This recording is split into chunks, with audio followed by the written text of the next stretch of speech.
ಧರ್ಮಸ್ಥಳದಲ್ಲಿ ಮದುವೆ, ಬೆಂಗಳೂರಿನಲ್ಲಿ ನವವಿವಾಹಿತೆ ಸುಸಾಯ್ಡ್. 31 ವರ್ಷದ ತನುಜಾ ಆತ್ಮಹತ್ಯೆಗೆ ಶರಣಾಗಿರುವ ನವವಿವಾಹಿತೆ. ನೆಲಮಂಗಲದ ಬಸವನಹಳ್ಳಿಯಲ್ಲಿ ವಿಷ ಕುಡಿದು ಆತ್ಮಹತ್ಯೆಗೆ ಶರಣಾಗಿದ್ದಾರೆ. ಪ್ರೀತಿಸಿ ಮದುವೆಯಾಗಿದ್ದ ತನುಜಾ ಮತ್ತು ರವೀಂದ್ರ 6 ತಿಂಗಳ ಹಿಂದೆಯಷ್ಟೇ ಮದುವೆಯಾಗಿತ್ತು. ಆದರೆ ಇದೀಗ ನವವಿವಾಹಿತೆ ತನುಜಾ ಆತ್ಮಹತ್ಯೆಗೆ ಶರಣಾಗಿದ್ದಾರೆ. ಒಂದು ಪ್ರಕರಣ ನೋಡಿದ್ವಿ, ಅಲ್ಲೂ ಕೂಡ ಇದೆ. 3 ತಿಂಗಳ ಹಿಂದೆಯಷ್ಟೇ ಮದುವೆಯಾಗಿದ್ರು, ಪ್ರೀತಿಸಿ ಮದುವೆಯಾಗಿದ್ರು ಶ್ವೇತಾ.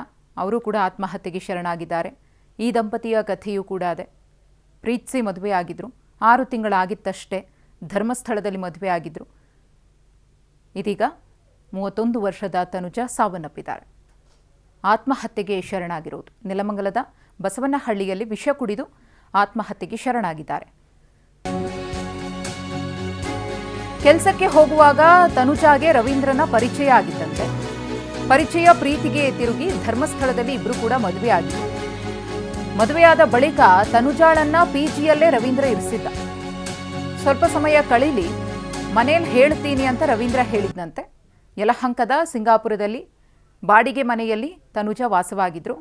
ನಿನ್ನೆ ಫೋನ್ ಮಾಡಿ ಮನೆಗೆ ಬಾ ಅಂತ ತನುಜಾ ಹೇಳಿದ್ರಂತೆ. ಆದರೆ ಬೆಳಿಗ್ಗೆ ಬರ್ತೇನೆ, ಇವಾಗ ಆಗಲ್ಲ ಅಂತ ರವೀಂದ್ರ ಹೇಳಿದ್ದಾನೆ. ಇದರಿಂದ ಸಿಟ್ಟಾಗಿ ಮೊಬೈಲನ್ನು ಸ್ವಿಚ್ ಆಫ್ ಮಾಡಿಕೊಂಡಿದ್ರು. ನಂತರ ವಿಷ ಕುಡಿದಿದ್ದೇನೆ ಅಂತ ರವೀಂದ್ರಗೆ ತನುಜಾ ಮೆಸೇಜ್ ಮಾಡಿದ್ದಾರೆ. ನೆಲಮಂಗಲ ಬಸವನಹಳ್ಳಿಯಲ್ಲಿ ಕುಳಿತಿರೋದಾಗಿ ತನುಜಾ ಹೇಳಿದರು. ಕೂಡಲೇ ಸ್ಥಳಕ್ಕೆ ಬಂದು ಅವರನ್ನು ಆಸ್ಪತ್ರೆಗೂ ಕೂಡ ರವೀಂದ್ರ ಶಿಫ್ಟ್ ಮಾಡಿದ್ರು. ಆಸ್ಪತ್ರೆಗೆ ದಾಖಲಿಸುವಷ್ಟರಲ್ಲಿ ತನುಜಾ ಸಾವನ್ನಪ್ಪಿದ್ದಾರೆ. ಈಗಾಗಲೇ ಪ್ರಕರಣ ಕೂಡ ದಾಖಲಾಗಿದೆ. ಪೊಲೀಸರು ತನಿಖೆಯನ್ನು ಮಾಡ್ತಿದ್ದಾರೆ. ಮನೆಗೆ ಬಾ ಅಂತ ಅಂದರೆ ಪಿ ಜಿಯಲ್ಲಿ ಇರಿಸಿದ್ರು. ರವೀಂದ್ರ ಬರಲಿಲ್ಲ ಅನ್ನೋ ಒಂದೇ ಕಾರಣಕ್ಕೆ ಆತ್ಮಹತ್ಯೆಗೆ ಶರಣಾದ್ರ ಅಥವಾ ಬೇರೆ ಏನಾದರೂ ರೀಸನ್ ಇದೆಯಾ? ಇನ್ನಷ್ಟೇ ಗೊತ್ತಾಗಬೇಕಿದೆ.